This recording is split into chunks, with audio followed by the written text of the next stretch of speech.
I found that nothing in life is worthwhile unless you take risks. Nothing. Don't be afraid to think outside the box. Don't be afraid to fail big, to dream big. But remember, dreams without goals are just dreams.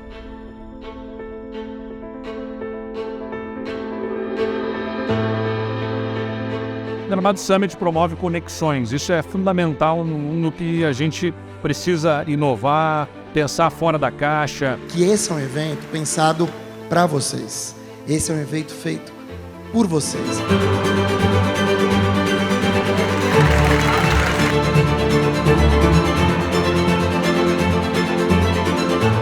O Brasil cada vez mais precisa de gente que não aceite o mundo como ele é e que queira dar uma resposta que nunca foi dada num tempo jamais imaginado. Eu acho que esse é o Summit 2023. É trazendo as possibilidades dentro do que já está construído, mas olhando para o futuro. Isso aqui traz histórias verdadeiras, histórias inspiradoras, fórmulas de sucesso. E isso importa o caminho. Ouvir pessoas falando e também poder falar.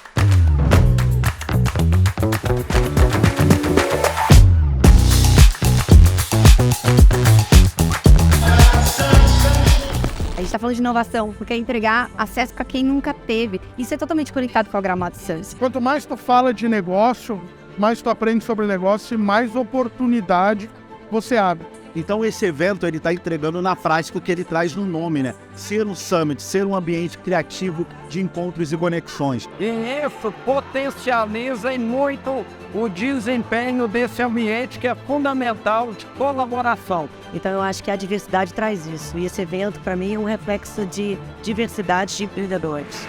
Este é o time da Gramado Summit.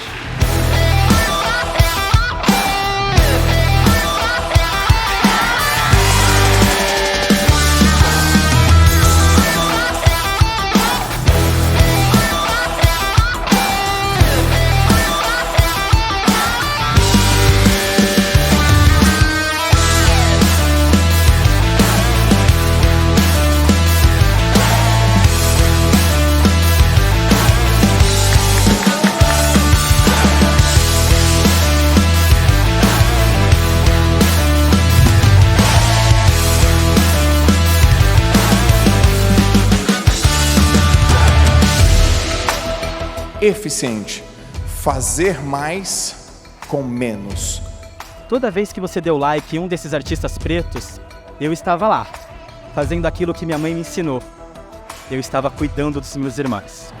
Isso é a Gramado Summit. Essa diversidade, essa união, essa vontade de se conectar é a Gramado Summit. Então, cara, mais uma vez, muito obrigado a cada um de vocês. Fala pessoal, tudo bem? Bem-vindos ao podcast da Gramado Summit. Estamos aqui para mais uma edição incrível do nosso podcast. Inclusive a gente está muito feliz, nosso número de inscritos está aumentando, nossas visualizações estão bem legais. A gente teve um bate-papo incrível com a Doris no último episódio. E agora a gente está aqui com um novo convidado que eu vou deixar as minhas colegas e parceiras de mesa apresentarem. Tudo bem primeiro, meninas? Tudo bem, tudo certo. Como vocês podem ver, né, um clima bem gramadense aqui pela nossa vestimenta, né? O Marcos tá mais nu, assim, né? Mas a gente tá representando o clima da cidade. E eu acho que antes da gente apresentar o nosso convidado, tem alguns recados que eu acho bem importantes da gente frisar aqui, que é: se tu ainda não garantiu o teu lugar para a Gramado Summit 2024, não perde tempo. São aí vários meses, né, para parcelar, programar viagem, programar passeios, que é importante também. O nosso ingresso já está no primeiro lote, né? A gente tem uma pré-venda e várias pessoas já garantiram o seu lugar nessa pré-venda. Mas se tu, né? Eu até queria fazer um parênteses aqui. Eu não entendo as pessoas que deixam para comprar 2 meses antes do evento e dizem, o ingresso é muito caro. A gente está possibilitando com 1 ano de antecedência tu garantir no mesmo parcelamento, ou seja, tu pode pagar hoje R$100 e poucos por mês para garantir o teu lugar lá para Gramado Summit, que vai acontecer de 10 a 12 de abril e chegar no evento com ele pago. Exato. Então, assim, é um evento que vive de lote. Quanto mais tardar for a compra, mais caro vai ser o ingresso. Exato, e a gente já tem os primeiros nomes confirmados, as primeiras trilhas de conteúdo. Esse próximo ano a gente vai inovar em muitas coisas, né? Tem temas aí que a gente nunca discutiu, que a gente vai estar discutindo. Então, só para reforçar, né? Gramado Summit de 10 a 12 de abril de 2024. Serra Gaúcha, prepare-se. Acho que são esses os meus 15 mil pessoas. 15 mil pessoas. 700 empresas. Exato. E aí eu acho que eu vou deixar então pra Martina, já que a gente sempre faz esse desenho, né? Sim, isso. Segue um fluxo. A gente segue um aqui, fluxo, né? pra Martina apresentar o nosso convidado, Isso então. é verdade, né? A gente faz sim, segue muito respeitosa. Muito né? respeitosa. Mas então tá, pessoal, a gente veio hoje com um convidado muito legal. Acho que é a segunda vez que a gente traz alguém dessa profissão aqui, né? Eu acho que sim. Teve Minha a tua mãe, mãe, né? A Marta. É verdade. E agora a gente trouxe também relações públicas, né? A gente gosta muito da comunicação, já ficou bem evidente aqui. Então hoje a gente trouxe Guilherme Alfi. Vou deixar ele mesmo se apresentar. Mas é o cara aí da internet que tem como um bordão, digamos assim, a comunicação acolhedora, né? Relações públicas muito conhecido aí país afora. Então, Alfi, palavra é contigo. Muito bem-vindo. Obrigado pelo convite. Adorei a ordem. Chegou na minha vez. Não fiquei com nenhuma dúvida de como que eu falava. Era só esperar acontecer. Bom, eu sou, né, um fã declarado da Gramado Summit. Já vim na Gramado Summit de muitas maneiras. Já vim como palestrante, já vim como painelista, já vim como amigo, já vim como espectador, já vim de diversas formas. Expositor. Expositor também. Verdade. Mais do que tudo, eu acho que sou um grande entusiasta dos eventos de inovação, de comunicação, porque eu sou relações públicas, então relações públicas gosta de pessoas, gosta de troca, gosta desse calor, feliz demais, né? Desde o ano passado a gente está de volta com os eventos presenciais aí. E antes do bordão da comunicação acolhedora, na verdade, meu primeiro bordão de 2012 é todo mundo precisa de um RP. Não. Né? Foi assim que eu comecei a minha carreira na internet, de conteúdo, e sigo com ele, me acompanhando até hoje, e agora, aí, desde o ano passado, com a comunicação acolhedora junto. Cara, eu queria começar com uma pergunta baseada numa matéria que eu li recentemente. Eu sou um grande entusiasta de inovação, obviamente, e um grande fã de Steve Jobs. Acho que como qualquer pessoa que tem 35 anos, que é o meu caso, que acompanhou o lançamento de um iPhone, conseguiu pegar um iPod e entender a figura do Steve Jobs, meio que tem ele como uma figura quase que divina, assim. Sim. E eu ainda consumo muito conteúdo dele. E recentemente eu esbarrei numa matéria que diz que uma das frases que ele colocava internamente é que a pessoa mais poderosa do mundo é a pessoa que sabe fazer storytelling. E é uma frase que pra mim eu não esperava, assim, nunca tinha ouvido falar. Sim. E aí toda a matéria é como que a Apple fazia a apresentação dos produtos, e isso tá ligado diretamente à comunicação, tá ligado diretamente àquilo que tu faz. Tu concorda com isso, que a pessoa que mais tem poder dentro de uma corporação é a pessoa que sabe ter um bom storytelling? Concordo, cara, porque eu acho que todo ser humano, independente da área de atuação, gosta de ouvir histórias. Né? E quem domina a arte do storytelling domina a arte de contar histórias. E a gente cresce ouvindo histórias quando a gente é criança, antes de dormir, depois na escola, depois a gente aprende através das histórias. Quando a gente vai contar alguma coisa pra alguém, a gente nunca conta um número, a gente nunca conta um gráfico. O que a gente conta? A gente conta uma história. Quando a gente se reúne pra um churrasco, a gente conta uma história. Quando a gente vai contar grandes momentos da nossa vida, a gente conta uma história. Então, de fato, quem sabe contar uma história, eu acho que tem um papel no jogo muito importante, assim. Agora, a grande questão é como é que a gente... E aí eu vou ter o atrevimento de cutucar o Steve Jobs. Questionar o Steve Jobs. Acho que não é questionar, é abrir um pouco isso, assim. Talvez mais do que saber contar histórias, é como ter atenção para contar as histórias. Acho que esse é o drama de quase todo mundo, né? Porque tem grandes histórias que quase nunca ninguém sabe. Tem grandes contadores de histórias de marcas, de produtos, de serviços, de uma série de coisas que não sabem como fazer isso, né? E aí, sem querer puxar a brasa pro assado da Gramado Summit, mas só citando como exemplo, por isso eu sou tão fã dos eventos. Eu acho que os eventos são uma grande aula de storytelling, né? Eu sempre falo que a operação nos engole, a operação do dia a dia nos engole. Então, quando você tira 3 dias pra estar ali em Gramado, pra estar vivendo a Gramado Summit, pra estar ouvindo palestra, pra estar ouvindo pitch, pra estar ouvindo histórias de stand, pra estar ouvindo histórias na fila do buffet que você tá se servindo, pra estar ouvindo histórias no bar que você vai tomar uma cerveja depois, é uma oportunidade de aprender, de refrescar, de ouvir, de refletir, sabe? Então eu acho que, sim, eu concordo com o Steve Jobs, acho que contar histórias meio que comanda o mundo. O mundo é uma grande história, né? Grandes governos contam grandes histórias, grandes corporações contam grandes histórias. A gente teve recentemente do dia que a gente está gravando, mas também do dia que vai ao ar, o Dia dos Namorados. E o Dia dos Namorados é uma criação, para quem não sabe, do pai do Dória, né? Do ex-governador e prefeito de São Paulo. É uma jogada política, é uma jogada, publicitária, comercial.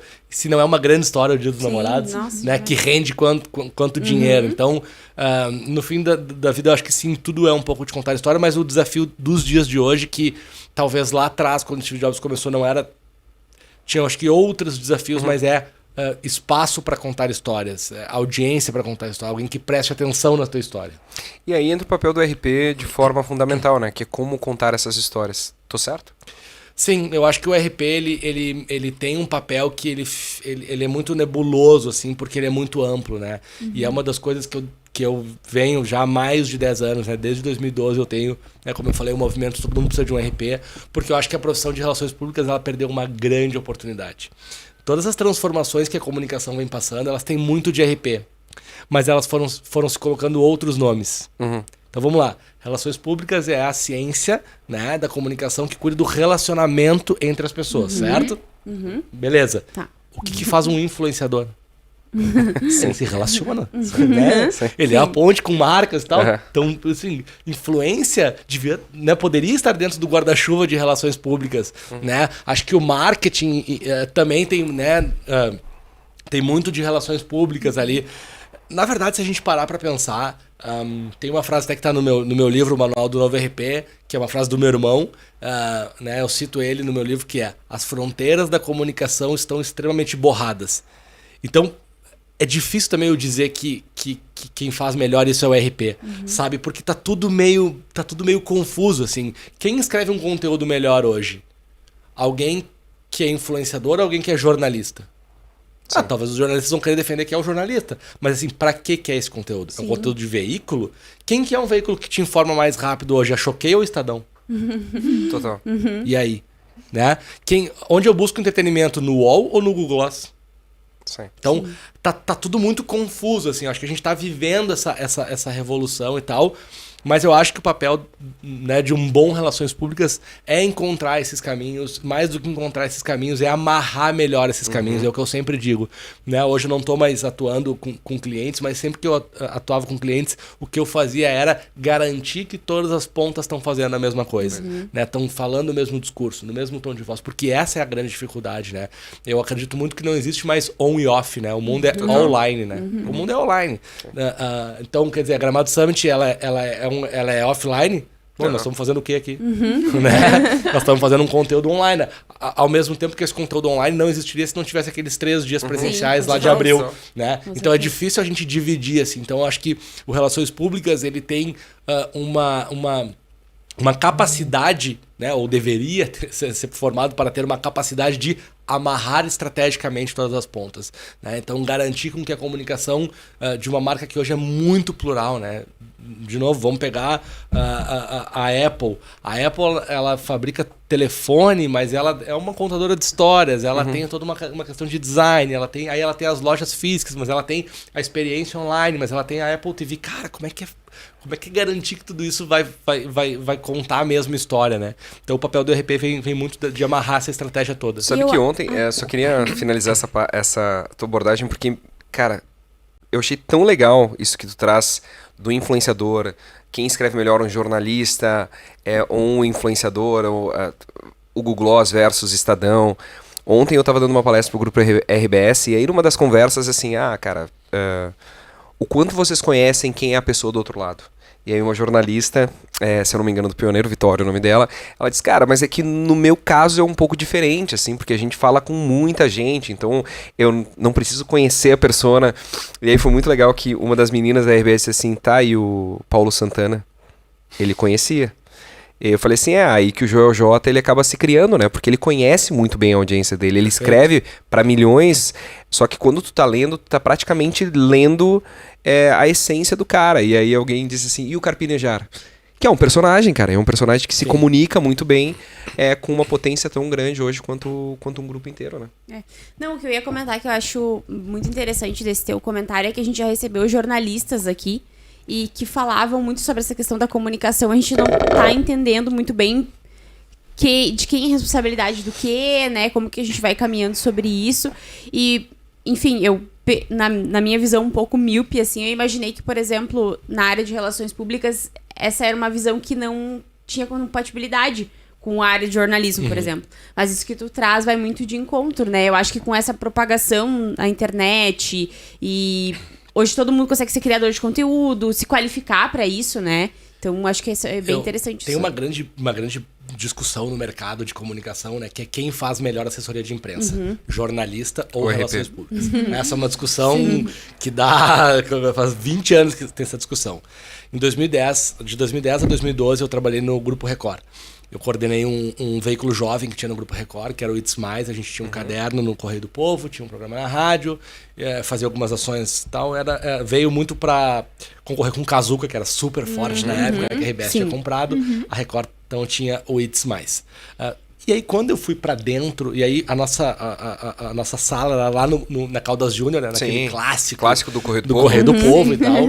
E aí lá eu conheci como funciona um jornal por dentro. Eu vi, o jornal diário é coisa de maluco. É diário, é todos os dias. Né? É muito louco isso. E aí lá eu tive a certeza que quem faz assessoria de imprensa melhor é o jornalista. Por um motivo, ele sabe como funciona o sistema. Sim.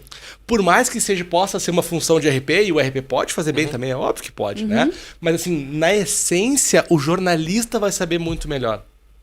Aí eu vou perguntar para vocês, quem que escreve um texto melhor sobre arquitetura? Um jornalista ou um arquiteto que sabe escrever bem? Quem escreve melhor, um jornalista, mas quem consegue se comunicar melhor, um arquiteto que escreve bem. Aí a grande questão é, os arquitetos, né, pegando como exemplo, também estão aprendendo a se comunicar. Perfeito. Se comunicar já não é mais uma... Perfeito. Exatamente. Se comunicar já não é mais uma prerrogativa só de jornalista, ou só de relações públicas, ou só de publicitário. Né? Todo mundo está se comunicando. Né? Todo mundo, arquiteto, engenheiro. Eu sempre dou um exemplo, eu tenho uma palestra sobre criatividade bem antiga e tal. E aí eu usava um case que o cara era da GE, e mostrava uma máquina hospitalar que eles fizeram de fazer ressonância magnética. Tá? Eles tinham um problema com criança. Se vocês já fizeram ressonância, vocês estão assistindo, é uma coisa meio incômoda, né? Você tem que se deitar ali. Não pode se mexer. Não pode se mexer, tem que entrar. Imagina uma criança de 7, 8 anos e tal. Cara, minha filha jamais teria essa capacidade de não se mexer. mexer. E aí, o que os caras viram? Que tinha um problema... Né? Tinha um problema de, cara, aí atrasa o próximo exame, tu tem que refazer, aí o convênio não cobre, aí tem, tipo assim, a quantidade de problemas que eles tinham do problema, né, inicial, que era a criança não conseguir fazer, era muito grande. O que eles fizeram? Eles pintaram toda uma máquina de ressonância como se fosse um navio pirata. Que legal. E aí os caras do hospital se vestiam de pirata e tal, e aí aquilo virou um jogo. Agora você vai entrar no navio e ninguém pode saber que você tá aqui dentro, então você tem que ficar quietinha por 1 minuto e tal, não sei o que e tal. E a criança ia, botava um chapeuzinho, entrava ali, ficava, não pode fazer, agora vai girar, não sei o que, e aí a criança saía. E aí os caras mostraram, assim, que tipo de 10% dos exames que davam certo foi tipo pra 80%. Nossa, que legal. E aí eu sempre uso esse exemplo pra dizer assim, gente, se a GE, que é uma empresa, que faz máquina hospitalar, me fugiu a palavra agora. Enfim. Equipamento, obrigado. Equipamento hospitalar. Consegue pensar uma outra maneira de fazer, qualquer um de nós consegue na sua área, né? Então, assim, isso aqui é storytelling, né? Isso aqui é uma ação de relacionamento com o cliente, isso aqui é um monte de coisa, né? Então, todo mundo pode fazer diferente. Isso aqui é inovação, né? Então, acho que está muito mais aberto, assim, o mundo virou uma grande folha em branco. Embora eu goste sempre de fazer esse parênteses, tá? Quando a gente tá falando de comunicação, eu sempre falo que é tanta gente pensando fora da caixa que pensar dentro da caixa virou uma oportunidade. Sim. Porque todo mundo quer fazer um negócio assim, incrível, maluco, maravilhoso. Roda, né? E as pessoas esquecem de fazer o básico bem feito. Mas eu não acho que no mercado da comunicação quem mais sofre com essa nova... com esse novo mundo que a gente tá vendo, talvez seja o publicitário. O Porque às vezes eu faço o comparativo, por exemplo, com o Washington Oliveto. Cara, é uma pessoa genial, a forma como ele idealizou as propagandas dele, cara, são incríveis. E hoje, por exemplo, a gente sabe que quem vende muito mais e muito melhor é um influenciador que tem uma base muito grande e que não está tão preocupado assim com a estrutura do seu comercial para vender publicitário, mas sim se comunicar diretamente com a base. Eu acho que a publicidade foi uma das que mais teve um... O jornalismo também teve um tranco muito forte, né? Demissões em redação. Embora eu sempre fiz essa sugestão aos amigos jornalistas, colegas jornalistas, que é a seguinte, né? O que todo mundo precisa? Se comunicar. O que todo mundo precisa? De texto. Todo mundo precisa, de qualquer área. Então, assim, amigos jornalistas, o mundo tá aqui precisando de você. Sim, óbvio. Tipo assim, mas não tem mais a redação do jornal como tinha, né? Cara, tu pega a 0 Hora, tu pega o Correio do Povo. Bom, vocês vão dos classificados, né? Sim. Era um negócio assim na 0 Hora de domingo. Verdade. Né? E agora é um negócio que é o jornal aqui do Sul e tal. Então eu acho que o jornalismo sofreu, a publicidade também sofreu, mas agora a grande questão é que se abriram muitas novas frentes. E eu acho que a publicidade levou um tempo para entender, porque por muito tempo o mercado publicitário ele se pagou com a comissão dos veículos. Né? O que hoje já não faz mais tanto sentido ter comissão dos veículos, se tu pode acessar e comprar a mídia direta no Facebook, comprar a mídia direta no Google. Bom, mas daí surgiram as agências de performance. Então eu acho que as agências de publicidade, elas tiveram outros caminhos, elas tiveram que se mexer, tanto que a gente via antes grandes conglomerados de comunicação, agências gigantescas, e agora a gente vê um monte de agência menor e mais fragmentada para cada coisa. Né? Aqueles elefantes brancos assim já não fazem mais tanto sentido. Mas aí tiveram oportunidades para isso foi quebrado, porque assim, a demanda ela continua existindo. Sim. Eu tenho a sensação às vezes que esses grandes comerciais, eu gosto muito assim da mídia tradicional, assim como o jornalismo, assim, as gurias sabem o quanto eu gosto de ter alguém falando sobre a Gramado Summit num veículo impresso, falado por alguém. Acho que tem um valor aí. Tem um peso muito grande. Às vezes eu tenho uma sensação que a gente tá entrando numa era que isso vai ser meio que o vinil da música, sabe? Porque eu queria trazer um exemplo aqui que aconteceu na prática, cara. Há muitos anos atrás, quando a internet começou a ter esse número considerável de atenção, principalmente o YouTube, teve um dos primeiros vídeos que foi viral, que foi um pai rasgando uma conta para um bebê. Talvez vocês não lembrem disso, mas a propaganda do Itaú disso vocês devem lembrar. Ele rasgava um boleto e o bebê ria, cara. Simplesmente assim, o bebê gargalhava de rir. Explodiu no YouTube. O que o Itaú fez? Ele foi lá e comprou os direitos dessa propaganda e ele coloca isto como propaganda na televisão aberta. Tudo em laranja. E aí, basicamente, é o mesmo vídeo que estava rodando no YouTube, que era um pai rasgando um boleto e a criança rindo. Cara, é um bebê bonito. É um bebê lindo, assim. Rindo. E aí foi quando eu senti particularmente uma primeira mudança assim, de comportamento. Porque, pra agência é muito mais fácil. Ao invés de contratar 25 atores, pensar naqueles roteiros que a Renner, a Panvel utilizou muito. Cara, tu vai lá, compra os direitos no YouTube e tu simplesmente coloca aquilo e tu tem a atenção das pessoas. Então eu fico pensando se o mercado de publicidade realmente ele não vai acabar sendo quase que um vinil. Porque hoje tu quer performance, beleza, a gente tem parceiros aqui, Paz Digital, que é uma empresa pequena, que não precisa estar num grande centro, os custos são baixos e performa muito bem. E eu não acho mais que aquele cuidado todo com design, apesar de gostar muito do conceito do design, ele é tão importante como ele era, cara. E eu acho até, cara, que a pandemia, ela contribuiu pra isso, né? Muito. Se tu olhar a televisão, cara, eu sou super do esporte, né? Se tu pegar hoje, tu vê vários jogos sendo narrados de casa, né? Programas de mesa redonda, os caras em casa, né? Se mantiveram isso. Porque, cara, acho que virou uma questão de custo também, né? Será que a gente precisa levar os caras até lá? Será que não é caro? Será que a gente não consegue? Mas eu vou te dar um outro exemplo dos veículos tradicionais, porque eu concordo muito contigo e eu acho que é muito bom a gente falar sobre isso. Eu trabalhei muitos anos com a música. Muitos anos, assim. Trabalhei com grandes artistas e tal. E uma das coisas que eu aprendi, cara, que a maior besteira que a gente pode falar é dizer que o rádio acabou. Sim. Cara... Estamos há tantos anos falando isso e ele não acaba, né? Que coisa. Hoje, um artista, para viver, né, uma carreira completa, ele depende da rádio. Ele não depende do Spotify. O Spotify, ele é... Eu vou chutar o número, tá? Eu vou chutar porque esse número já mudou. Mas eu tinha esse número de uns 5, 6 anos pra trás. O Spotify era, tipo assim, 12%. Da audiência da população que consome 12%. Então vamos supor que aumentaram... Que seja 30%. Que seja 30%. Sabe? A rádio é mais que o dobro. Sim, o que move a música no Brasil é a rádio. É a rádio. É isso que move.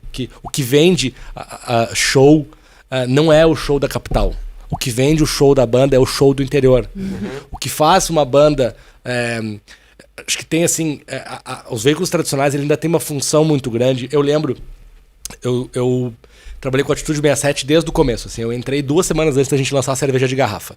Então foi muito legal, porque eu vi um sucesso acontecer. Eu vi, assim, eu presenciei, né? Porque os outros artistas que eu trabalhei já eram artistas consagrados e tal.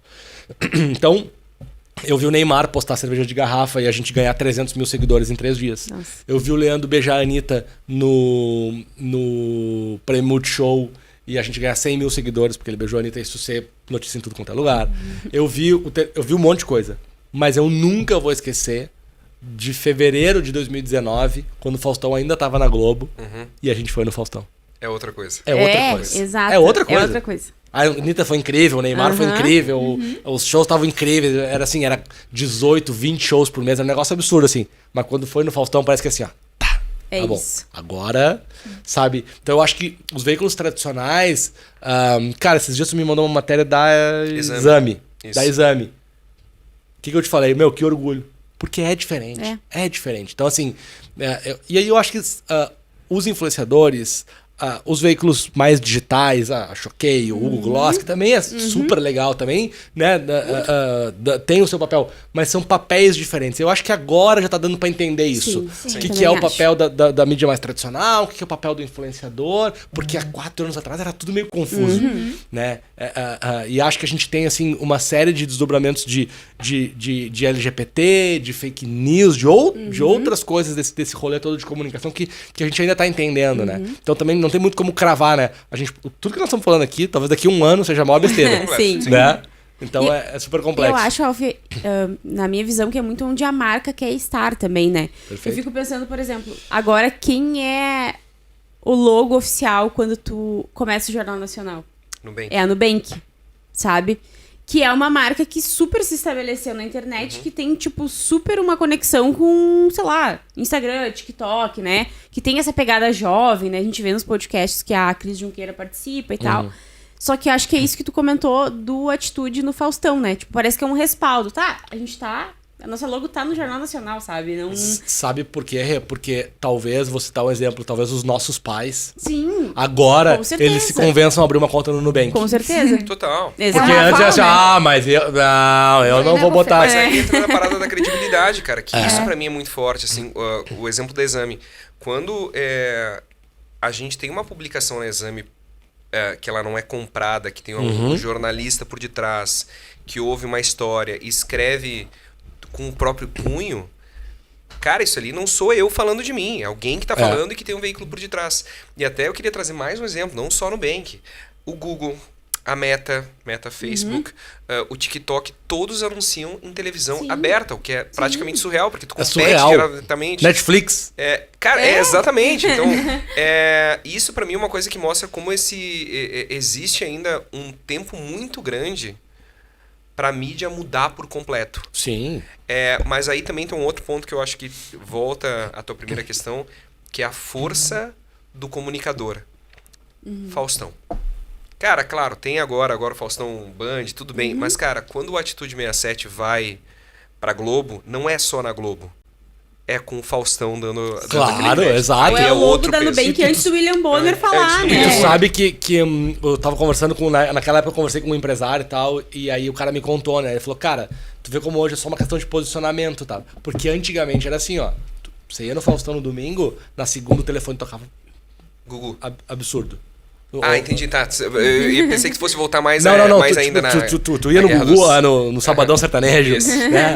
Ou no Domingo Legal, ou no Faustão. O empresário tava me dizendo, cara, o artista ia no domingo, na segunda-feira, ligação. Hoje em dia, não tem esse monte de ligação. Por quê? Porque o artista já tá, mas tem a credibilidade Verdade, de estar no Faustão, né? Então tem muitas coisas que são... Tu vê, você pega um show hoje, né? Falando de música, você pega um show hoje e vai fazer um show em Londrina, você e o contratante pede acesso à tua página, tu dá acesso à página, o contratante, ele faz a mídia através da página do artista para aquela região com geolocalização.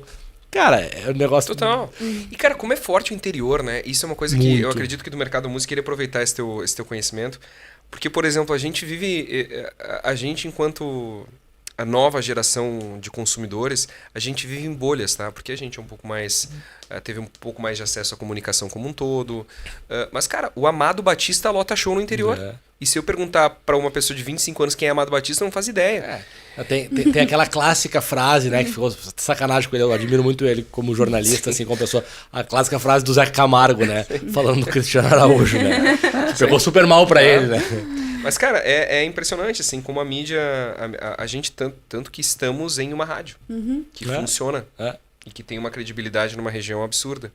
Mas isso pra mim é muito forte, cara, mas volta a questão da pessoa por detrás do veículo também, né? Quando fala Faustão, pra mim, William Bonner e Nubank, claro, cara, o Nubank vai no Jornal Nacional, mas muito mais forte que o Jornal Nacional é o Nubank e o William Bonner falando boa noite. Boa noite. Mas tu quer ver, cara, quanto tempo faz já que a Fátima não tem mais um encontro com Fátima? Faz tempo. Faz tempo, né? E a gente continua falando, o programa da Fátima ali com o Manuel e com a Patrícia, é o programa da Fátima. Já não é mais a Fátima. Não é, né? E eu acho que ela até tá voltando agora, não tá? Com as tretas de Patrícia e Manuel Soares, eu acho que estão trazendo a Fátima de novo. Pode ser. Só ela pode ajeitar. Mas é a força do storyteller, cara. Isso, depois que eu li essa parada de Jobs, assim, cara, é verdade. Mas eu vou fazer um link aqui com um cara que eu ouvi num evento que eu fui esses dias, que é o Condzilla. Ah, sim. E o Conde falou um negócio sobre conteúdo que foi muito interessante. Ele fez uma matriz de conteúdo e aí ele falou o seguinte, vamos ver se eu vou me lembrar de todos. Ele falou, eu quero sempre nos meus conteúdos a rapidez das músicas, porque hoje música se tornou um negócio muito rápido, né? E isso também é uma mudança na indústria. Por exemplo, a gente antigamente... Tem uma música que sempre que você lança um disco, tem a música chamada música de trabalho, que é a principal música ali, o hit que tu vai trabalhar, botar na rádio, que tu vai ficar ali e tal, não sei o quê. Essa música, ela era trabalhada 6 meses, 8 meses, você virava para a próxima faixa, né? Hoje em dia, assim, de mês em mês você tem que lançar uma coisa nova. Tudo fica velho muito tempo. E isso o funk faz muito. Por que tem muito funk que estoura? Porque eles conseguem produzir muito funk, né? O Zé Felipe, cara. O Zé Felipe, produz. Cara, se tu fizer 30 músicas por mês, cara, uma hora tu vai acertar. É matemática.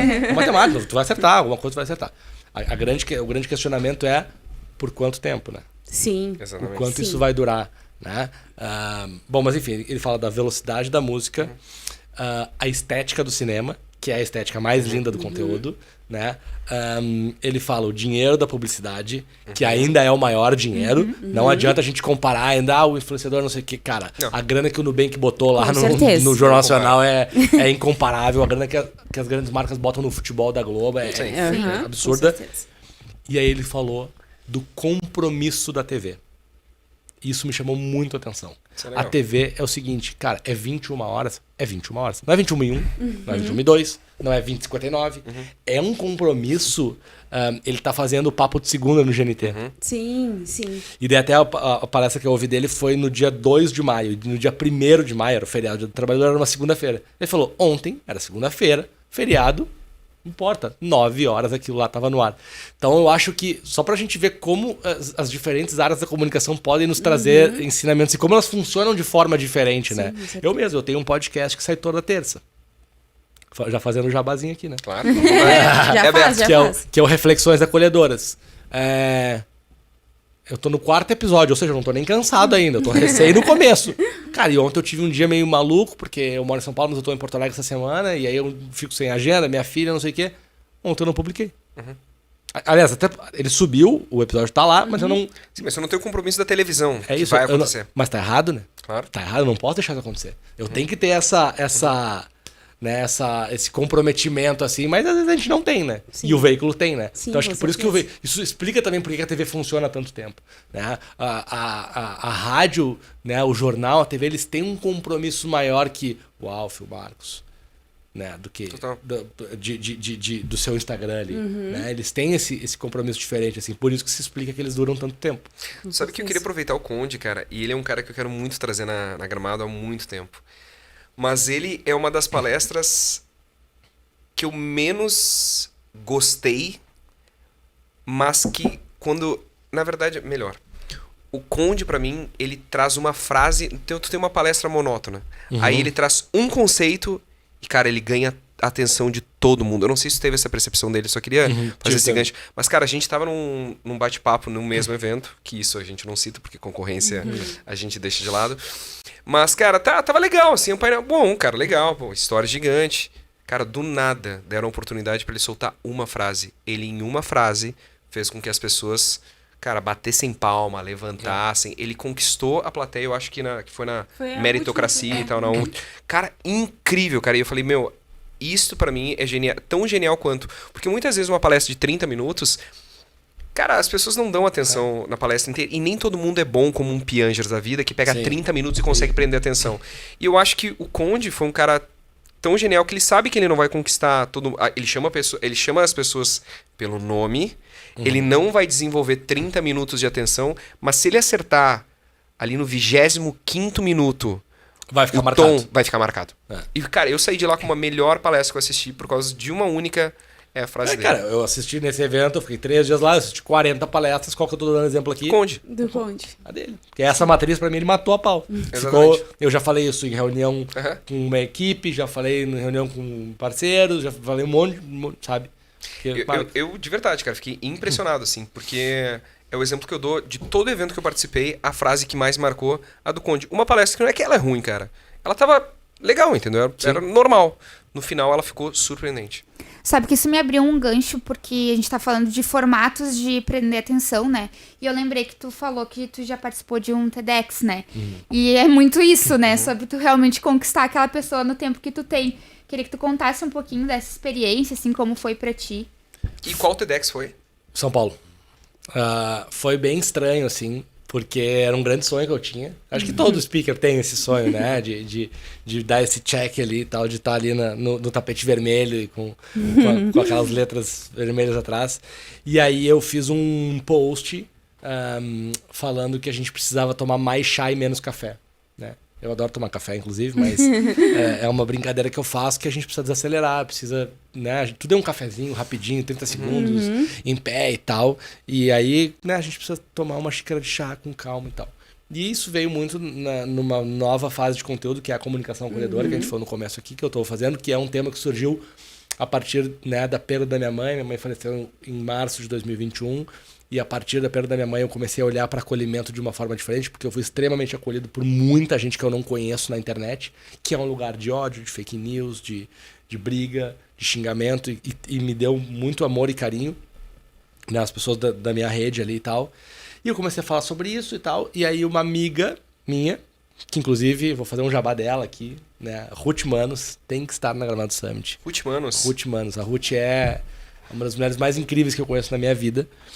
A Ruth mandou o meu post pra uma das curadoras do TED e falou, olhem o conteúdo desse cara aqui e tal. E aí, vou contar um bastidor disso. De manhã, isso era uma sexta-feira, tá?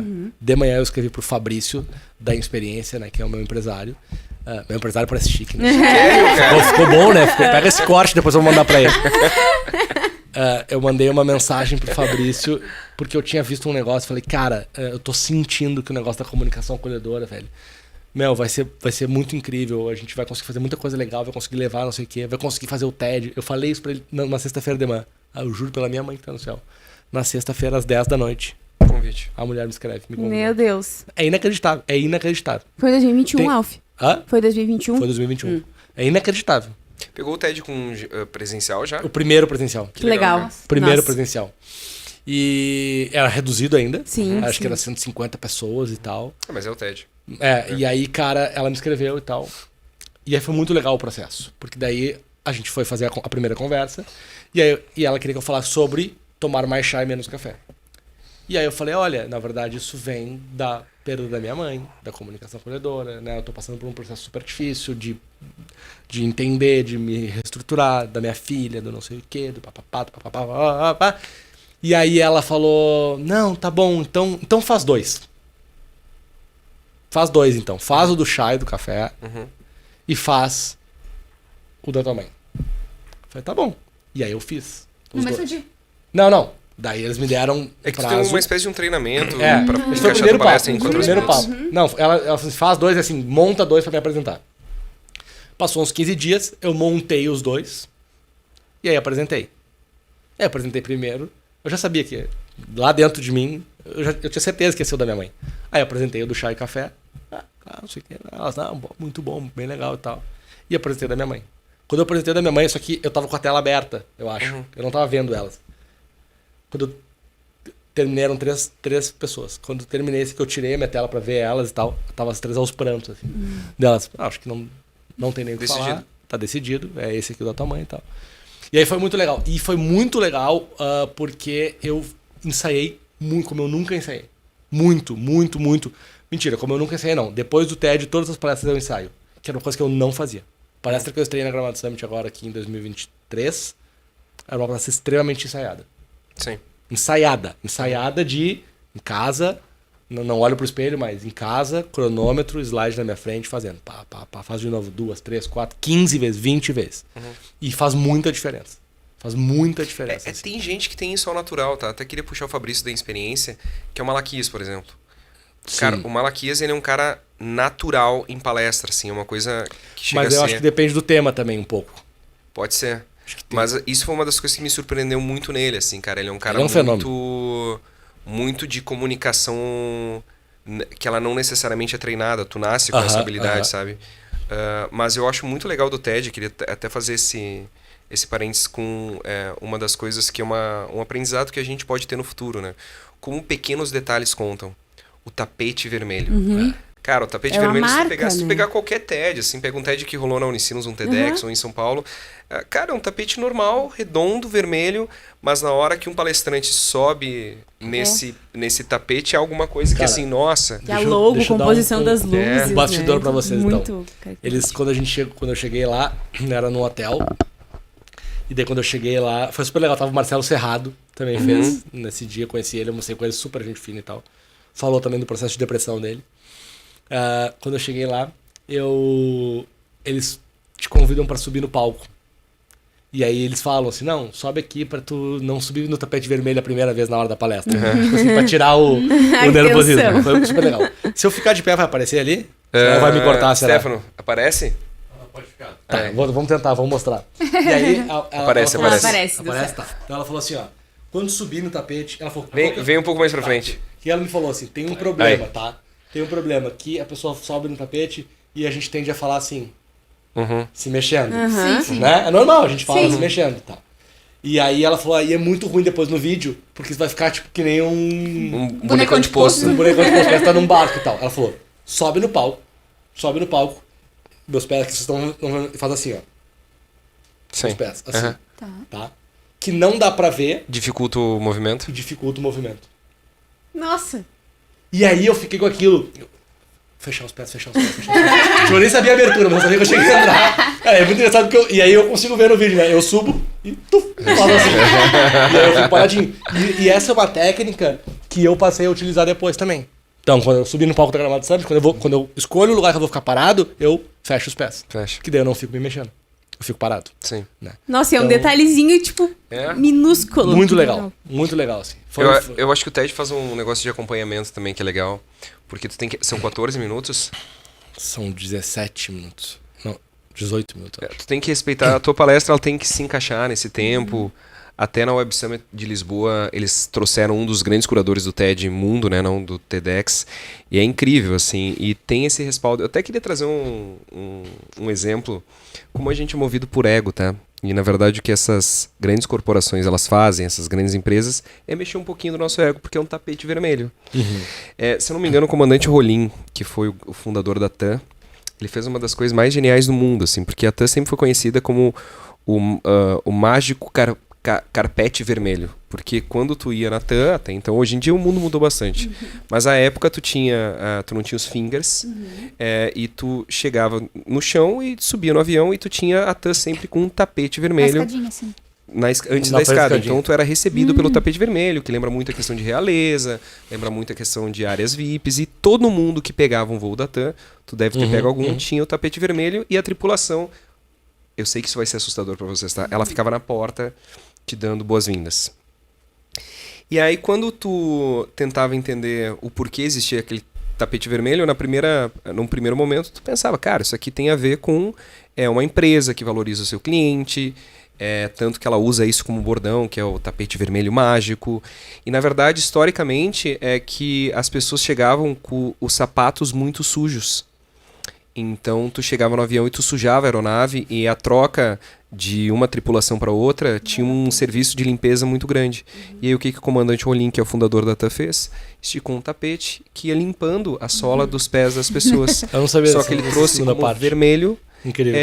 E botou a população, a equipe na frente para receber a tripulação.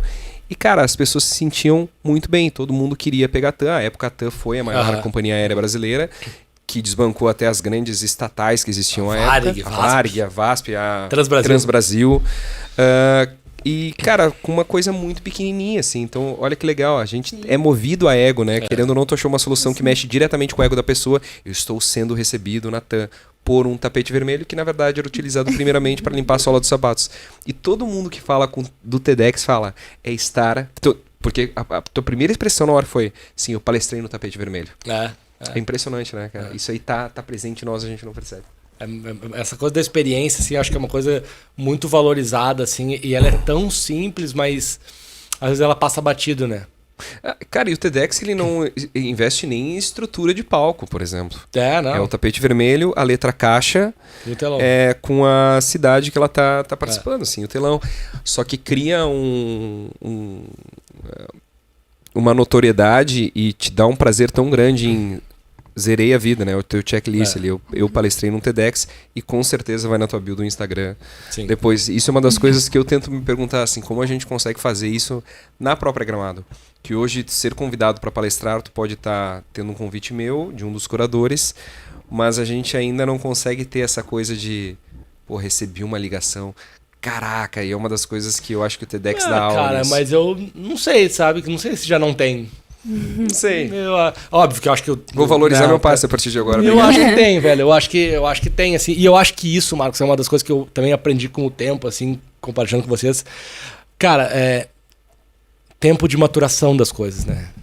Tempo de maturação. Então, e a Gramado Summit, quando estava talvez no seu melhor momento, teve a pandemia, tiveram passos para trás, como o mundo deu passos para trás, e a retomada foi incrível. Então, assim, cara, talvez isso ainda tenha um tempo. Eu li um negócio muito legal esses dias, que era assim, leia os livros atuais, mas leia os livros que foram escritos há muito tempo e ainda fazem sentido hoje. Sim. Porque é muito foda escrever um negócio lá atrás e faz sentido até ser hoje. atual, né? Sabe? Porque assim, cara, hoje tem muita verdade hoje que dura quanto tempo? Música, é isso que eu tava falando. Cara, sabe que assim, eu tava hoje, antes da gente começar a gravar esse podcast, falando com os guris da rádio aqui, sobre o novo CD do Foo Fighters. Cara, é uma banda que tá há muito tempo no topo, faz o que quiser, faz bem e arrasta multidões, que é o que a gente vai ver com a Taylor Swift no futuro, tá? Aproveitando o gancho de vocês. Mas eu acho que... Ou melhor, vou te fazer uma pergunta. Tu não acha que isso é um pouco perigoso, cara? Da comunicação tá tão fácil. Muito. De tudo tá tão rápido que a gente tá criando coisas que não são perpétuas. Muito, cara, muito. E eu acho que a gente só vai, de novo, a gente só vai se dar conta disso lá na frente, porque agora parece que a gente é louco de querer ir contra o... E não é nada contra o Zé Felipe em si, né? Acho que o Zé Felipe é só um exemplo, né? Óbvio que não é nada contra o cara e tal. Mas ele sabe que ele tá fazendo isso. Acho que faz consciente, mas assim, me incomoda. Eu entendo, não tô dizendo que tá errado, mas me incomoda o artista criar olhando pro TikTok. Me incomoda. Sim. Me incomoda, velho. Porque eu acho que antes do TikTok, o TikTok o TikTok não pode ser o fim. O TikTok tem que ser o meio, saca? Tipo assim, cara, antes a música é arte, a música é uma expressão de alguma coisa, a música é uma série de coisas, né?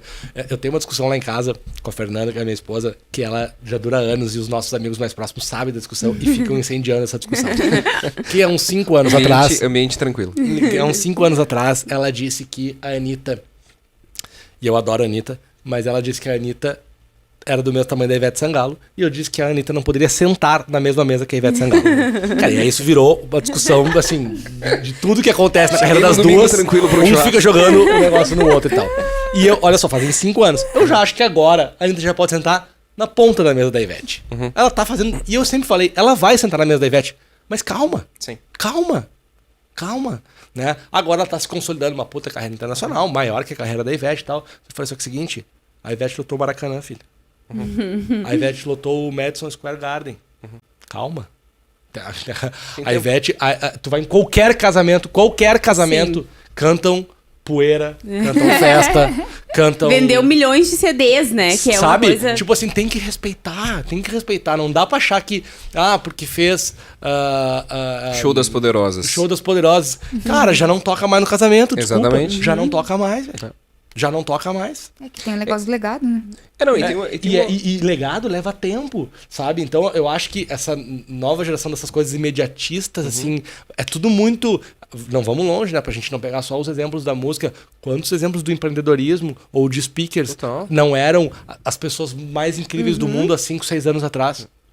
E o que aconteceu? Tem uma outra questão na Ivete Sangalo que ela não teve um mundo tão digitalizado quanto a... Exato. Mas desafiador. Exato. Era TV e outra CD, realidade. né? Cara, pega que os caras, os mais velhos do sertanejo ali, os mais pop, né? O Chitão, o Chororó, o Leandro Leonardo, né? Depois só o Leonardo, mas enfim, o próprio Daniel, né? Você tá falando do Amado Batista, né? Que são carreiras muito sólidas, o Fábio Júnior. O Fábio Júnior é um absurdo.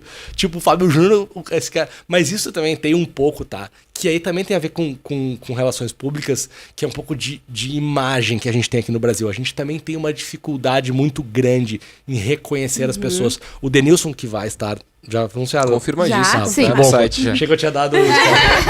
O Denilson, que vai estar aqui na Gramado Summit no ano que vem, em 2024, ele fala muito isso, assim, sobre o futebol, né? As pessoas não são homenageadas em vida. Exato. É verdade. Sabe? E aí você pega, por exemplo, o Filipão, tá? Cara, o Filipão, qualquer estádio do Brasil que ele pisasse, as pessoas tinham que levantar e bater palma. O Filipão é treinador da seleção, campeão do mundo, da Copa do Mundo, cara. Ele e o Parreira, que acho que são os únicos que estão ainda mais ativos, assim, né? O Zagallo também, mas o Zagallo já tá super numa situação de saúde delicada, que ainda vão em estádios. Esses caras, é capaz do Filipão chegar aqui e ser vaiado. Com certeza. Sabe? O cara foi campeão do mundo. E a gente não respeita esse cara. Né? A gente viu o Pelé ali, teve uma... Mas assim... Mas não é pelo que o Pelé representou, mesmo que ele tenha, né, os seus dramas aí no meio disso tudo, seus defeitos e tal, mas, pô, o Pelé, sabe, eu acho, sei lá, a gente teve com o Senna, mas isso foi se esvaziando. Tem uma frase que é: o brasileiro não sabe homenagear os seus ídolos. Eu vou trazer um exemplo do Neymar aqui, que é recente. O brasileiro não gosta do Neymar como deveria gostar do Neymar. Cara, o Neymar, independente das polêmicas pessoais, e eu também acho que tem a ver com comunicação contemporânea. Mas assim, cara, tu viu na NBA onde ele tava? Na final da NBA? Sim, eu vi. Cara, ele é um cara que assim, é surreal tu pegar uma grande celebridade da NBA reverenciando o Neymar, sendo que nós temos mais problemas com o Neymar do que com as conquistas dele. E eu vi o Ninja, que inclusive vai estar aqui no nosso podcast em julho, se eu não me engano. Ele tem um dos cortes de TikTok que eu acho mais legal do Ninja, que é assim, ele tá assistindo meio que o Neymar em algum lugar, e aí no bar o cara diz assim, pô, esse Neymar é foda, tipo, ruim, assim, dele... Não, realmente. Bom é tu foda. Cara, mas eu sou Neymarzete, tá? Então, eu sou Neymarzete total.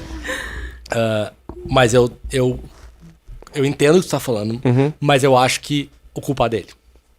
Claro. Neste caso. Claro. Mas sabe por quê? Porque eu acho que o Neymar construiu uma narrativa muito errada na carreira dele. Eu vou te dar um exemplo. Copa do Mundo de 2018. 18, tá? Não a de 22, a de 18. Neymar em janeiro machuca o quinto metatarso, que é o dedinho, ninguém sabe, é o dedinho do pé lá. O que a gente acha do dedinho do pé? Que não serve pra nada. Certo? O Neymar vem pro Brasil, vocês vão lembrar das cenas. O Neymar vem pro Brasil pra fazer a cirurgia e se tratar. Acho que janeiro, fevereiro ali. Tá. Quando o Neymar vem pro Brasil, como é que o Neymar sai do hospital? na cadeira de rodas com a Bruna Marquezine no colo dele. Vocês lembram dessa cena? Não. Não, mas... Tá, ele sai do hospital na cadeira de roda com a Bruna Marquezine sentada no colo dele. Quando a gente tem uma cena dessas, televisionada, pro Brasil inteiro, isso tá passando uma mensagem de que tá tudo certo. Eu não acho que um cara que tá saindo do hospital com a namorada no colo tá mal. Concorda? Sim. A imagem é uma coisa muito forte na comunicação. Beleza. O Neymar começa o tratamento. E aí, não sei se vocês vão lembrar, tem uma matéria no Luciano Huck do Neymar jogando basquete na casa de Mangaratiba dele. Vocês concordam comigo que um cara que tá jogando basquete em Mangaratiba... 100%. Ele não tá... Não, ele até pode estar... Porque ele não tá jogando com o pé, ele tava meio assim, mas a pessoa que tá fazendo isso, que imagem que ela tá transmitindo? Tá tudo certo? Tá tudo certo, tô bem. Eu tô bem. Eu não vou ser um problema pra Copa, eu tô jogando basquete. E aí é festa. E assim... Vou fazer um parênteses, tá? Eu trabalhei muitos anos com o professor Muricy Ramalho, que treinou o Neymar no Santos. Eu tenho vários amigos que são próximos do Neymar. Eu nunca vi o Neymar, nunca nem estive no mesmo ambiente que ele, mas eu tenho muitos amigos que são amigos do Neymar. Tanto o Muricy quanto todos esses amigos e qualquer pessoa que vocês podem perguntar do mundo do futebol, e isso, né, corrobora com a teoria do Jimmy Butler lá, e o Hamilton, o Jimmy Butler, todos os caras. Todo mundo ama o Neymar. Então o Neymar é um caso muito bizarro, porque ele, da porta pra dentro, é respeitado e amado, da porta pra fora, ele é criticado. Porque como é que é? Normalmente é o contrário. O cara faz uma imagem de legalzão pra todo mundo e é, né, um cuzão pra dentro. O Neymar consegue fazer o contrário, que é muito bizarro. O Muricy dizia, eu não tive nenhum jogador, né, do tamanho do Neymar que trabalhava tanto quanto ele. Não se atrasa, é o primeiro no treino, tem um biotipo absurdo, quer jogar todos os jogos. Ou seja, ele é um puta de um profissional. Mas ele consegue, cara, com uma gestão de carreira errada, transmitir outra coisa. Todo mundo acha que o Neymar é vagabundo. Sim. Que o Neymar não gosta de treinar. E ao contrário. Tá bom, mas aí vem a Copa, então ele vai fazendo isso, ele volta a jogar um pouquinho antes. Só que essa lesão era muito séria. Muito séria. Porque o metatarso, e isso eu vi a explicação de um médico uma vez, ele é no pé, ele tem uma questão, não sei me explicar como é que é a questão médica, mas é uma questão de apoio, que é muito chato. E aí, tanto na hora de chutar, ele é ruim, ele te tira a estabilidade, que é muito importante na hora do chute. Com certeza. Então ela é uma lesão que, embora seja pequena, ela é muito chata pra jogar. Tá bom, ele volta a jogar, ele volta sem ritmo, porque ele não jogou o primeiro semestre inteiro. Chega todo mundo voando na Copa, ele não. Eu tava na Copa de 18, tá? Eu fui pra Rússia, eu tava lá, eu já tava com o Jeromel e tal. Chega na Copa de 18, é aquela Copa que ele fica girando. Lembra? Que ele toma as faltas e fica girando. Por que ele faz aquilo? Os memes, né? Por que ele faz aquilo? Ele faz aquilo pra se proteger, porque ele sabia que o pé dele não tava 100%. E que se ele tomasse uma pancada no pé, ele ia cair fora da Copa. Então aquilo não deixa de ser um jeito dele se proteger. Né? Mas ele transformou aquilo e aí as pessoas reverberaram, mas começa com ele. Sim. Quando ele se atira daquela forma, as pessoas reverberam aquilo. Tá bom. Aí o Brasil vai, perde. Inclusive eu tava naquele jogo. Perde o jogo pra... Não, Croácia foi agora, né? Alemanha 7-1? Não, na Rússia, em 18. Pra Bélgica. 2-1. Sim. A gente perde. O Neymar não foi mal naquela Copa. Ele não foi mal. Ele jogou bem aquela Copa. Pra um cara que não tava jogando há meses como ele, e ele foi bem e tal. A gente tomou um jogo que os belgas jogaram melhor e, assim, uma coisa do futebol, assim. Perdeu porque perde. Um ganha, um perde. Essa é a coisa do jogo. Beleza. Todo mundo criticou o quê naquela Copa? Então vai pegando. Eu tô falando desde fevereiro de coisas que ele foi. Todo mundo criticou o quê? Que a família do Neymar tava lá, e tava mesmo, ninguém me contou, eu vi. A família do Neymar tava lá, a família do Neymar fica muito lá, os parceiros do Neymar, todo mundo fica falando, porque ele não tem foco, porque ele não tem concentração, porque os parceiros não sei o quê. E aí, tu tá dando brecha para as pessoas falarem, tá? Beleza. Agosto tem o primeiro amistoso da seleção em Nova York. Setembro. 2 meses depois da Copa, onde todo mundo tava criticando o Neymar por simulação, porque ele não tava não sei o quê, porque ele não jogou bem, era o mundo inteiro. E a principal crítica da Copa era os parceiros do Neymar. O pai do Neymar, os amigos do Neymar, todo mundo lá. Primeiro jogo da seleção em setembro, um amistoso em Nova York. O que o Neymar faz? Leva todo mundo. Ah, velho, aí desculpa. Aí tu não... Eu concordo. Porque daí sabe o que eu acho, Marcos? O que ele podia fazer nesse de Nova York? Gente, seguinte... Nem que seja por... A gente tá sempre junto, eu amo vocês, minha família, meus amigos também. Mas seguinte, velho, vamos dar uma segurada? Eu vou sozinho, eu vou focar lá na seleção. Alf, tu acha que vai fazer diferença dentro de campo? Acho que não, cara. Ele é um cara focado, mas eu acho que o que acontece fora de campo interfere dentro de campo. Sim, entendeu? Mas quer ver, cara, eu só queria... Tá falando, queria trazer alguns exemplos ainda... Não relacionados ao futebol, porque eu acho que...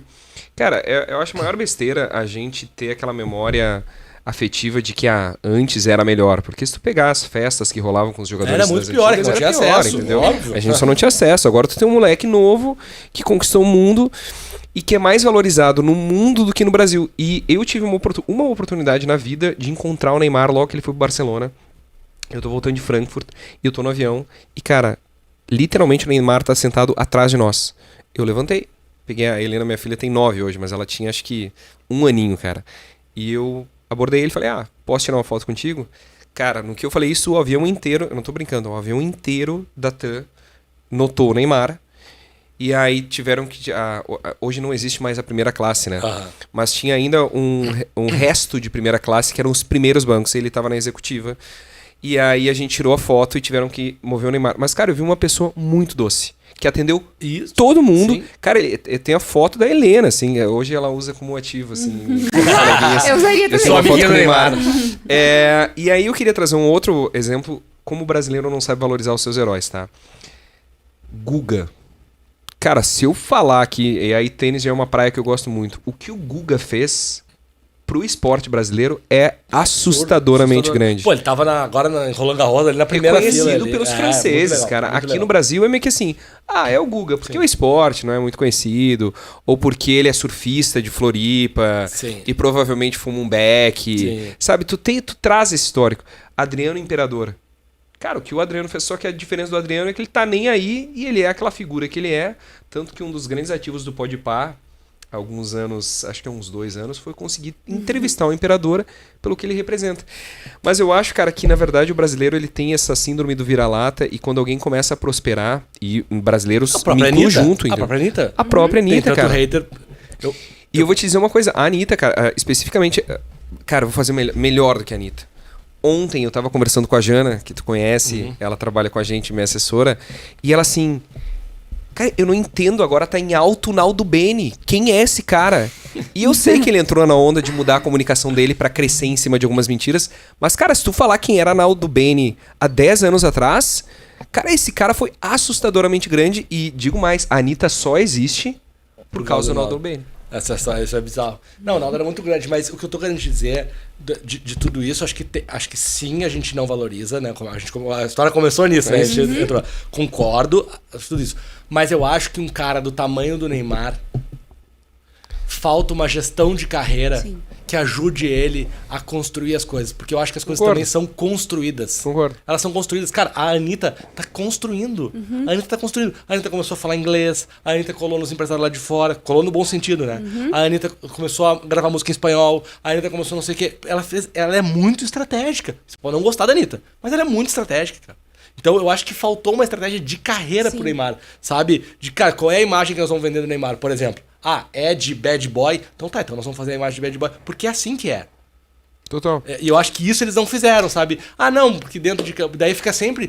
velho, sério, sempre essa história que o Neymar é injustiçado. Tipo assim, tô cansado de ouvir o pai dele dizer que ele é injustiçado. Ele tem 30 anos já, irmão. Sabe? Tipo assim, é o que nós estávamos falando aqui antes de começar. Não é o mundo contra o Neymar. Desculpa, não é o mundo contra o Neymar. Sabe? Acho que ele mesmo não se ajuda. Aí tu pega um cara que não se ajuda neste sentido, um cara que teve várias lesões, que as lesões não são culpa dele, diretamente, elas acontecem com o atleta, com um país que não ajuda, cara, é como diz a série dele, é o caos perfeito. Cara, Daiane dos Santos, vou pensando em nomes aqui, outro ícone do esporte que a gente que aqui no valoriza Sul devia pouco. ser tipo... Cara, rainha, entendeu? E aí quando eu digo assim, a gente saber valorizar, mas na morte a gente sabe, cara. E eu acho que o único cara que soube... foi uma exceção a isso, eu peguei muito pouco, mas foi o Senna, cara. Que ele realmente... Mas assim, a minha pergunta e eu vou pegar um cara que a gente tem contato em comum, que é o Fabrício, e a gente ouviu no mesmo ambiente isso, talvez o Rubinho tenha, não feitos como o Senna, mas ele tenha sido uma pessoa tão importante pro Brasil como um todo. O Rubinho alguma vez foi valorizado pelo brasileiro? Não, virou motivo de chacota, né? Cara, ele é o cara que... Eu não sei se ele ainda é, mas ele era até pouco tempo atrás o cara que mais disputou corridas de Fórmula 1, né? Cara, tu te manter tantos anos na Fórmula 1, alguma coisa tem que saber, né?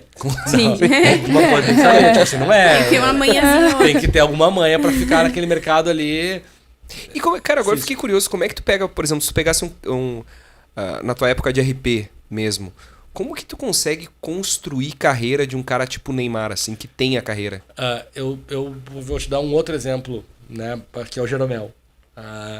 Eu acho que o RP ele não... A grande mentira é que o RP constrói a imagem de alguém, tá? Isso é uma grande mentira. Frase boa pra corte essa. Boa pra corte. Isso é uma grande mentira. O RP potencializa. E são coisas completamente diferentes. Por que eu faço um trabalho muito legal com o Jeromel? Porque o Jeromel me entrega subsídios para que eu possa fazer isso. O Jeromel é um cara que não se envolve em polêmica. O Jeromel é um cara multicampeão. O Jeromel é um cara de alto rendimento. O Jeromel é um cara de grande identificação com o Grêmio. O Jeromel é um cara que ficou 10 anos no mesmo clube. O Jeromel é um cara que levantou praticamente todas as taças possíveis. O Jeromel foi para a Copa do Mundo.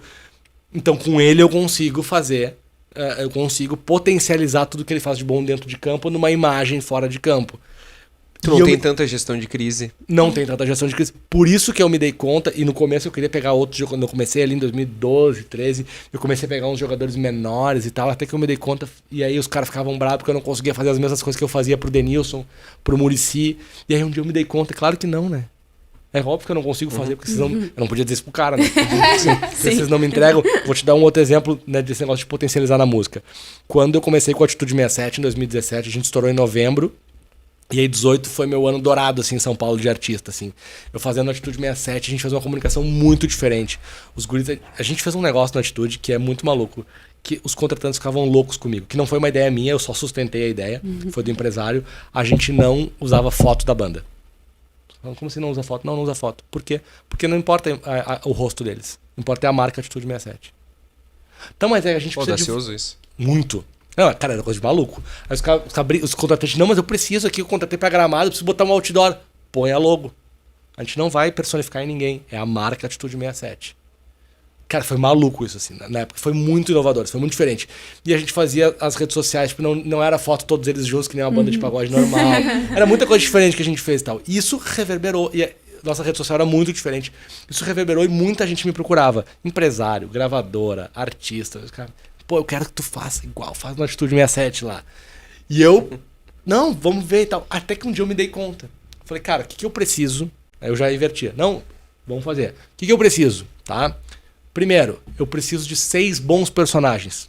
Porque os guris são 6, o que é ruim por um lado, é muita gente, né?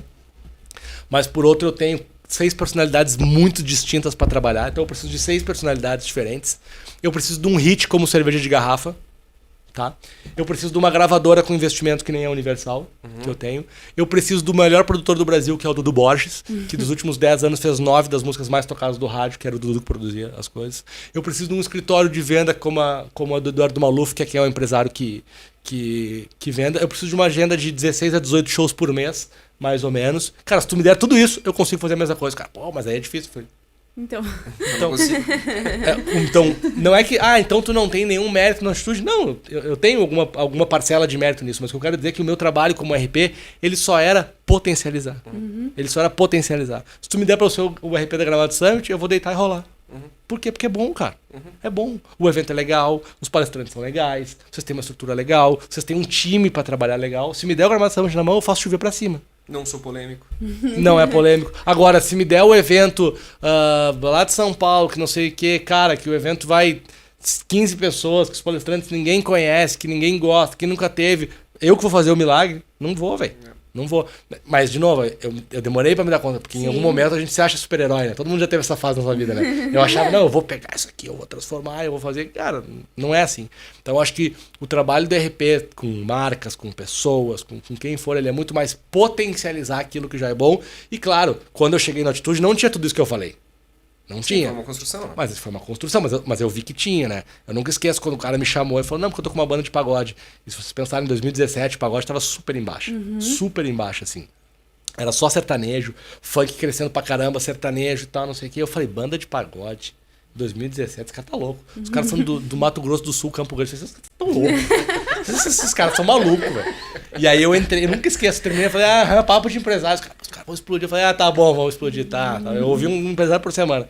Eu entrei no carro e botei, ele tinha mandado no WhatsApp, ouvi saideira. Eu falei, opa, isso aqui é diferente. Segunda música, cerveja de garrafa. Aí eu me ajeitei no carro, falei, cara... Porque dava pra ver que era bom, né? E aí depois tudo aconteceu, assim.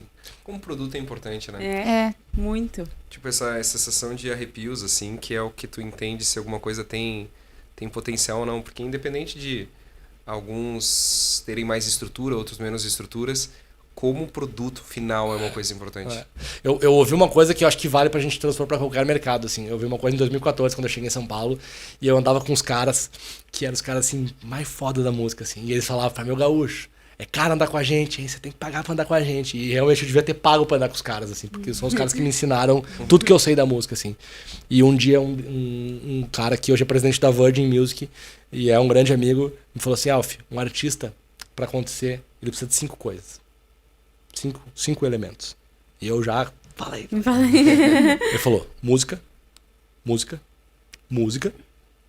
planejamento e marketing. Ele falou, tem que ter música. Se não tiver música, pode até acontecer isso aqui, ó, mas vai cair. Para um artista acontecer, uma carreira acontecer, precisa ter música, porque é o quê? É o produto. O produto é a música. Então, velho, tem que ser muito bom na música. Muito bom. Senão não aguenta, velho. Não vai aguentar.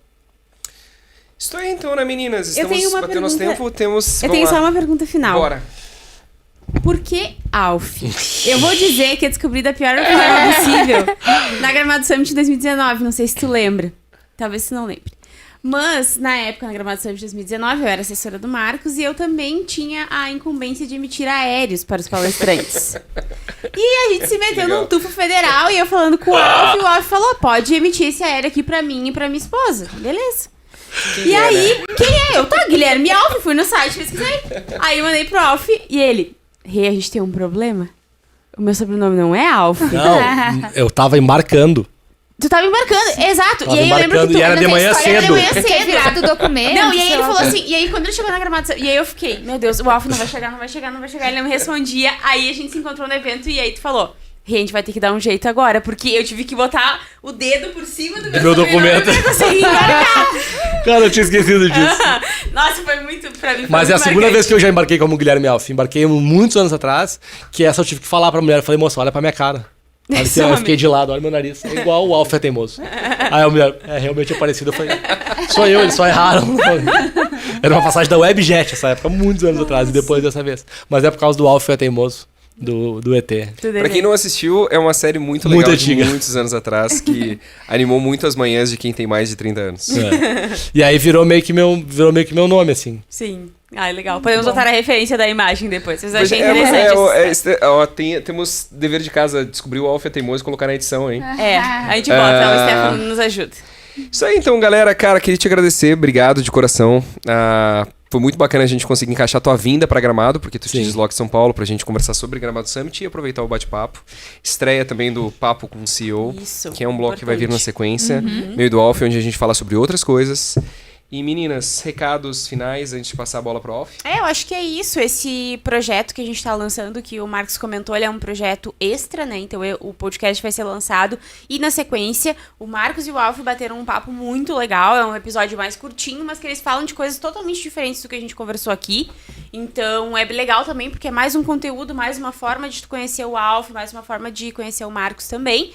Eu acho que os meus recados são Gramado Summit novamente, nosso site está lá, palestrantes, né? A oportunidade de tu ou a tua equipe ou a tua empresa também estar, né, aqui dentro do evento em 2024.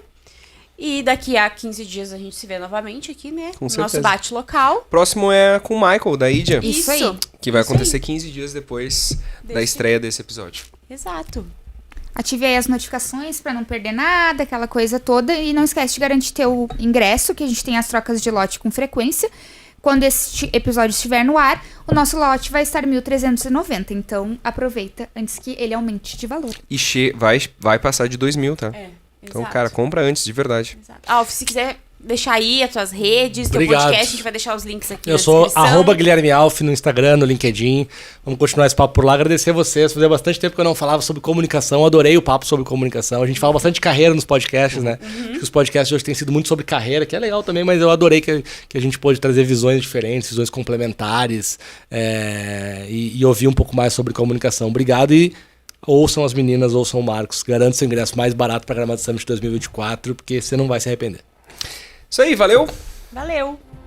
I found that nothing in life is worthwhile unless you take risks.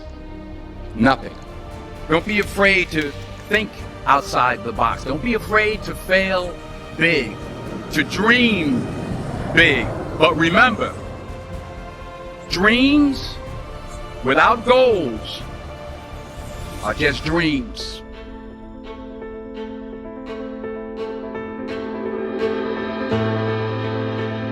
Gramado Summit promove conexões. Isso é fundamental no que a gente precisa inovar, pensar fora da caixa. Que esse é um evento pensado para vocês. Esse é um evento feito por vocês.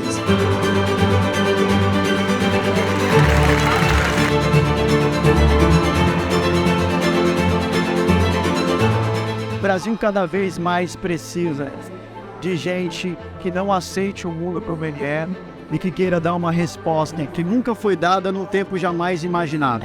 Eu acho que esse é o Summit 2023. É trazendo as possibilidades dentro que já está construído, mas olhando para o futuro. Isso aqui traz histórias verdadeiras, histórias inspiradoras, fórmulas de sucesso. E isso encurta o caminho. Ouvir pessoas falando e também poder falar.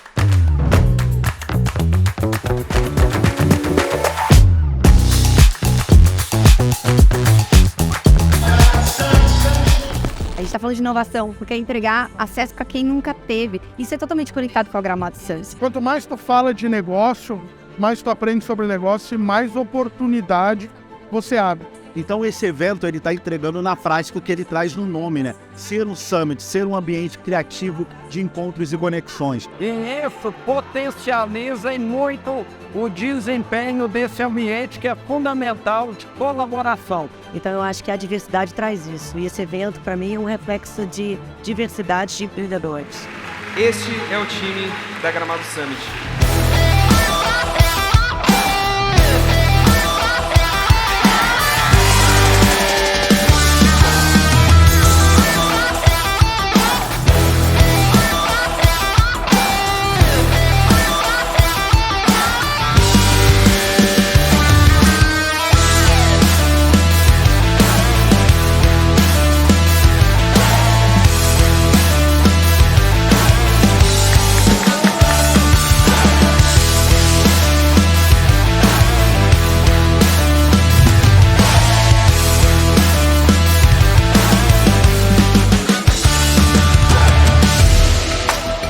Eficiente.